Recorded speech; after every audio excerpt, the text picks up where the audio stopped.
Royal Dynasty. He went to the kumbare. Hey, me jalo stretch. Kure kwanda pa.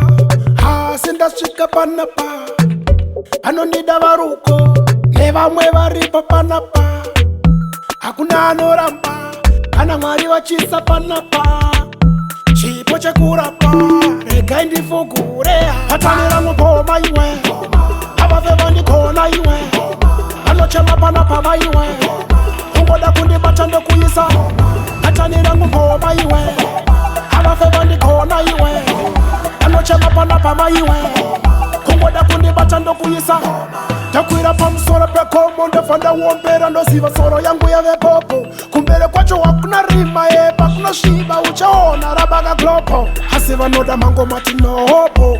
Pedare wakachusunga njombo. Wakamsaisa wakatende boto. Evare uko chipa ima oko. Hatanira Mboma iwe. Abave vandi kona iwe. Anochema panapa maiwe. Ungoda kundi bachando kuyisa. Hatanira Mboma iwe. Abave vandi kona iwe. Anochema panapa maiwe. Ungoda kundi bachando kuyisa. Kure kwanda pa. Ha, sinda shika panapa. Ano nida varuko. Neva mweva ripa panapa. Hakuna anoramba. Ana mwari wachisa panapa. Chipo chekurapa. Rega indi fugure. Hatanira Mboma iwe. Abave vandi kona iwe. Anochema panapa maiwe. Ungoda kundi bachando kuyisa. Hatanira Mboma iwe.